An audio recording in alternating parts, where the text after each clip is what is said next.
नमस्कार, आदाब। आप सभी का एमजेड न्यूज में स्वागत है।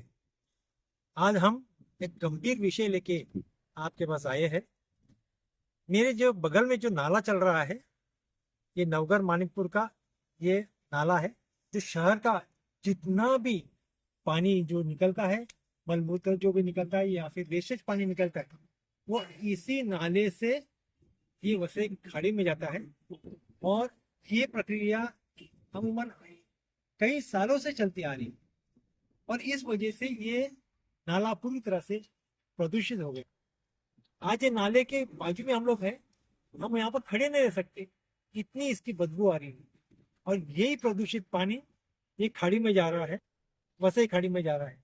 तो इससे ये अंदाज लगाया जा सकता है कि वसई खाड़ी में कितना प्रदूषण फैल गया होगा इस नाले की वजह से, इस खाड़ी के पानी की वजह से।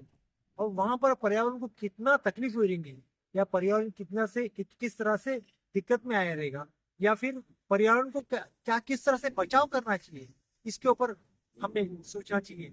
और इसी के लिए हमारे साथ है कुछ कडुलकर जी, और पर्यावरण प्रेमी भी है।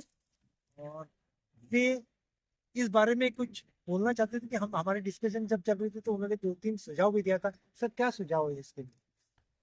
हा सुपारा खाडी जो आहे त्याच्यामध्ये ही खाडी आहे सुपारा वसईची खाडी सोपारापर्यंत जाते. ही ह्याच्यामधनं समुद्राचं पाणी ह्या खाडीला येतं.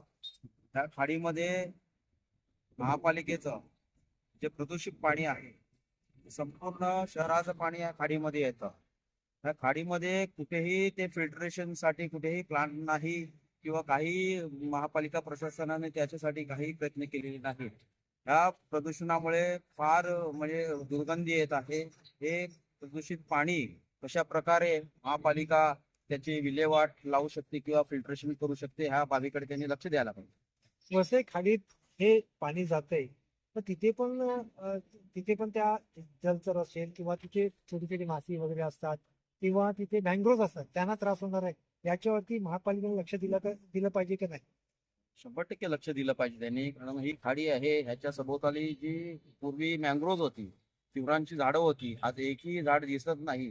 हे प्रदूषणामुळे झाले की कोणी कापून नेलेत हे पण माहिती नाही. सेटलमेंट माहिती पडेल, पण आपण जर ही प्रदूषित खाडी जर ह्याच्यामध्ये एसटीपी प्लांट वगैरे हे चांगलं प्रदूषण जे न होणारे जे प्रकल्प बसवले, त्यांनी शहराचा पण इकडे म्हणजे जे पाणी येतं त्यांनी शहराला पण धोका होणार नाही किंवा नागरिकांच्या स्वास्थ्याला सुद्धा सुद्धा धोका होणार.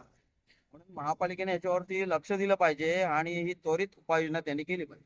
महापालिकेमध्ये हजारो कोटीचं बजेट आहे, त्या बजेटमध्ये त्याची पहिल्यांदा ताबडतोब तरतूद केली पाहिजे की नाही त्या एसटीपी प्लांटसाठी?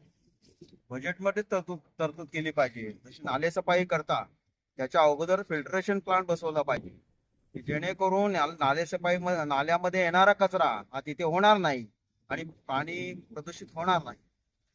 ये थे कुछ कडुलकर जी, जिन्होंने कहा है, साफ तौर पे कहा है कि अगर जो बजट आने वाला बजट है उसके अंदर ये नाले सफाई का ये महत्वपूर्ण सब्जेक्ट भी लेना चाहिए और उसके लिए स्पेशल कुछ तरी फंडिंग करना चाहिए, तो ताकि एसटीपी प्लांट जैसे यहाँ पर बन सके। कैमरामैन अजय के साथ जाकिर मिस्त्री, एमजेड न्यूज के लिए।